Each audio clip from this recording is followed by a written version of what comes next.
I worked as a security guard at a large hotel in Las Vegas during my late 20s.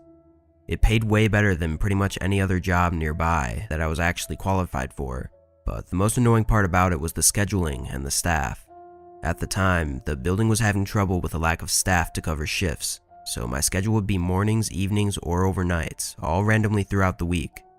It made it really hard to even sleep sometimes, but again, I liked the money. Anyways, I was working a late evening shift this night and was at the front desk talking to two of my coworkers. It was around 11 and my shift ended at 12, so we were just passing the time. In the middle of our conversation, the phone rang on the desk that I was leaning on. Checking the number, it was from one of the rooms in the hotel, so I picked it up and asked how I could help them. A man spoke, saying that there was something going on in one of the rooms down the hall and that he was really worried about it. I asked him what he meant, and he frantically responded, telling me to come up quick because he was getting really nervous. I checked the room number on the phone, then told him I would send security up as soon as possible. Of course, though, I was just referring to myself.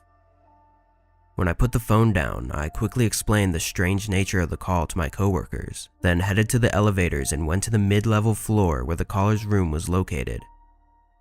Walking down the hallway, there was a strange sense of absolute silence. I expected to hear whatever the caller was talking about, but there were no loud noises coming from anywhere on the floor. I also kind of expected the caller to have been standing by their door waiting for me or something, but the door was closed. I knocked on the door, loudly announcing that it was hotel security.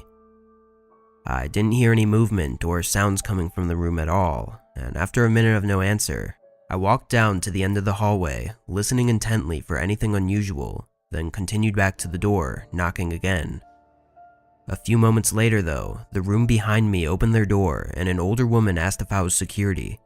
I said yes and asked if they knew anything about a strange noise or the caller from the room, to which they replied that they had heard loud noises traveling through the hallway a few minutes ago, but were unsure what it was.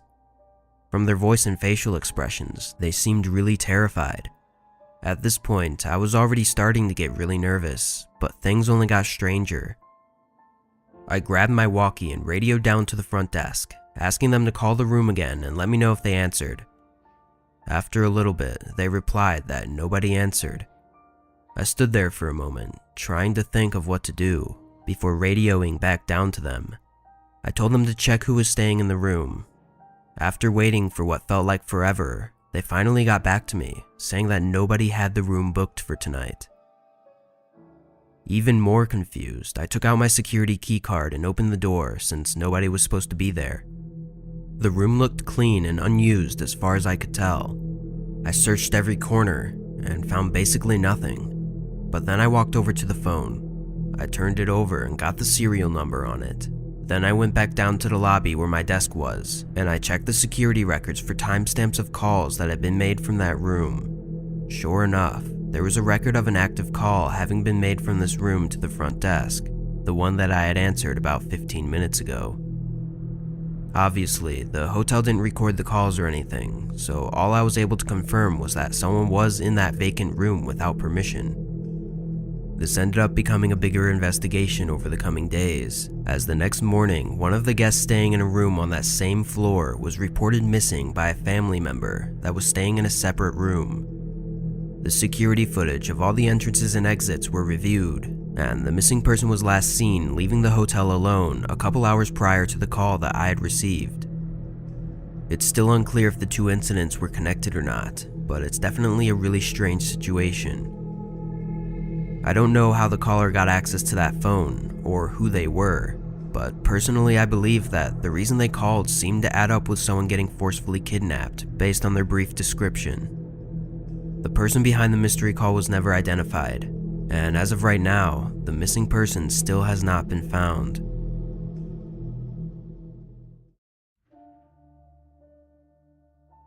This happened to me during a business trip that I took last year for work. I arrived at the hotel and picked up my key to the room, which my company had paid for.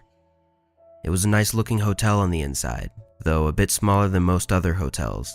There were maybe 30 to 40 rooms total, and only 3 stories. My room was on the top floor, so I took the elevator up and started making my way down the hallway. I put my bags down by the door and reached into my pocket for the room key. But just as I did that, the neighboring room's door opens and a man steps into the hall. He greeted me, mentioning that he was my neighbor, and held his hand out, gesturing for a handshake. I confusingly shook it and told him my name, then started making my way into the room. As I walked in, I noticed that he went back into his room as well and shut the door. I thought it was strange that someone would come out of their temporary hotel room just to greet me as their temporary neighbor, but some people are just like that, I guess. I unpacked my small suitcase and duffel bag, then laid on the bed and turned on the TV. It was pretty late already, and I was tired from the flight, so I planned on going to bed early that night. I took a quick shower, then turned off all the lights.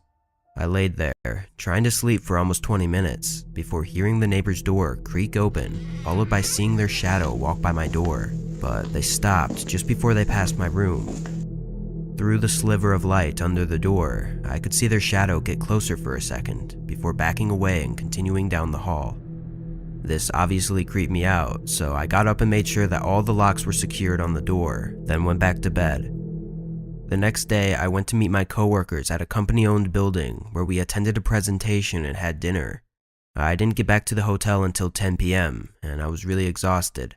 I tossed my work bag on the bed and then got in the shower. I was in there for maybe 10 minutes, when through the water splashing, I heard the distinct beep sound of the electronic door lock unlocking. I knew it was too late for it to be the cleaning services, so my mind instantly jumped to the strange man staying in the room next to mine, but I didn't know how he could possibly have a key card that could unlock my door. Not knowing what to do, I stood there silently as I listened to the door slowly open and then close, followed by footsteps walking past the bathroom door. With the shower running, I knew that they had to know that I was in there, which terrified me even more. I tried to quietly step out of the shower as to not alarm them. Then I quietly put on a pair of pants that I had laying on the ground. Making sure to lock it, I leaned my ear up against the bathroom door and listened. I could hear a faint noise, sounding like someone was searching through one of my bags. Of course I wanted to confront them, but for all I knew, they could have a gun or a knife. In the moment, I really just felt helpless and frozen in fear. I had no idea what this guy could want from me, but soon the room went silent. While I didn't have my phone with me, I figured my best bet was to call for help. At the very least, it would hopefully get the guy to run away. I took a deep breath, then started banging on the bathroom door, yelling for help as loud as I could. I could hear the man's frantic footsteps run past the door and back into the hallway.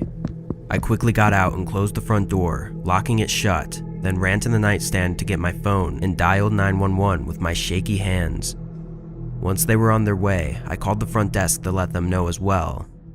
Of course, by the time they got here, the man was already gone, but thankfully the police found him in his car a few hours later. I'm not sure if he even got any jail time for his actions though, because they couldn't prove his motive to be harmful. I honestly think he was trying to kidnap me or something though, as I don't know any other reason why he would go into the room when he knew that I was in there. But I guess we'll never know for sure what would have happened.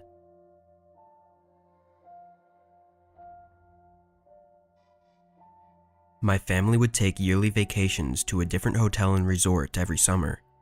It would always be me, my wife, and my 2 little boys. For the most part, we would spend all of our time at the resort rather than going out and visiting other places. It made it cheaper since we didn't need to rent a car, and it was just relaxing to stay at a nice place and get away from everyday life.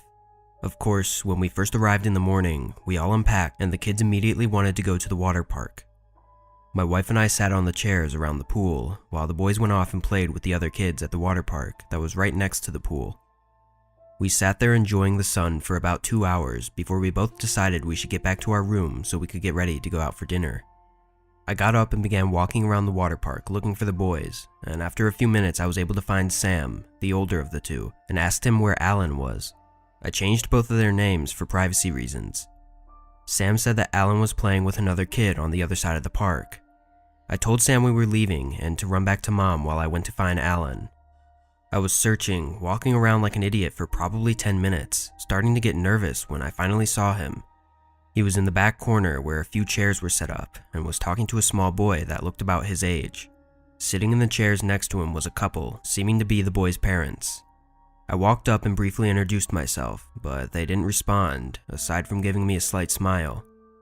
There was an awkward couple seconds of silence, then I told Alan that we were leaving for dinner and led him back to the hotel. I asked him about who his new friend was, and he said he was playing with him at the water park, but that was pretty much it. Alan was a pretty talkative kid, so it was nothing out of the ordinary, but then he told me something strange. He said that the boy introduced him to his parents, who then invited him for dinner tonight. I found it really strange that someone would invite a young boy to dinner without even talking to the boy's parents. I told my wife as soon as we got up to the room, and she was also really worried about it. We ended up going somewhere quick for dinner, and got back to the hotel around 5. The kids both seemed pretty exhausted, so we were ready to just relax for the rest of the night. We got in the elevator and made our way up to our floor. But as the elevator doors opened, Alan's new friend and his mother were standing there as if they were waiting for the elevator to go down. As soon as we got out, the mother looked at me with a short smile and asked if Alan could join them for dinner tonight. I briefly looked at my wife, who seemed just as confused and concerned as I was. Then I looked back at the lady. "We already had dinner tonight, but maybe we can work something out for tomorrow." Her smile faded as she turned and walked down the opposite hallway, I assumed to their room. I knew both me and my wife thought the same thing, that they were creepily waiting for us by the elevator the whole time just to ask about dinner. When we got inside our room, we pulled Alan aside and strictly told him to not go near that family without one of us with him. He seemed a bit upset about it, but he agreed. I also pulled Sam aside separately and made sure he knew of the situation and that I wanted him to look after his little brother if ever we weren't around. We all took turns showering, then relaxed on the bed and couch for the rest of the night. I was pretty annoyed at how the vacation was going already, having to be stressed out for my child's safety, but I assured myself it would be better tomorrow. Eventually, we all got ready for bed and turned out the lights.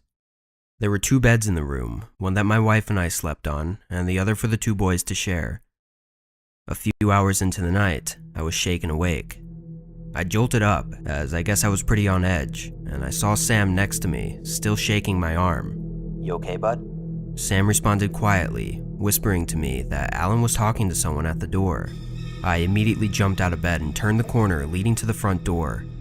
From the short glimpse I got before yelling at him, I could tell he was in the process of figuring out how to unlock the door, and I could hear a faint voice on the other side. I sprinted towards him, screaming for him to back away from the door. Alan jumped back, frightened by the volume of my voice. I slammed against the door, hearing footsteps sprinting down the hall as I finished unlocking the door and swung it open. I know I should have just stayed in the room and called for help, but I was in such a rage that all I wanted was to confront the creep. Entering the hallway, I saw a quick figure of a man turn the corner down the hall towards the elevators. I tried to catch up, but once I turned the corner, there was no sight of him. He wouldn't have had time to take the elevator, so I knew he was staying in a room on that floor. After looking around for a few minutes, I ran back to our room and met my wife, who was already awake due to the chaos of the situation. I told her to lock the door, as I was going to go to the front desk to inform them of the incident. By the time I got down to the lobby, my adrenaline was starting to fade out and I was trying to calm myself down so I could explain what happened. There was a young woman at the counter that I talked to, and I could tell she had never dealt with a situation like this. She called a security guard over to talk to me, as well as her manager. After a few minutes of discussion though, it was pretty clear that they couldn't do much about it. They had no security cameras in the hallways, only on the entrances and exits. I didn't have any proof nor description of the man at the door, or his relation to the parents who asked about dinner. Obviously, I assumed it was the father of the other boy, but even though I felt like I knew for sure the intention of the creepy parents, I couldn't really prove it. In short, the best they could do was give a refund for the remaining days, so we had to move to a different resort 30 minutes away. It's a really terrible feeling as a parent to know that there was someone likely trying to kidnap your child, and yet there is nothing anyone can do about it. I hate knowing that those creepy parents are probably out somewhere right now trying to get unknowing children into some weird trap of theirs. Those people deserve to rot in prison, and I hope that me sharing this experience can inform other parents of the true dangers, and hopefully help save their children from these horrible people. What freaks me out the most is the possibility of the boy that was with them being someone else's missing child, who they now use to lure in other innocent children.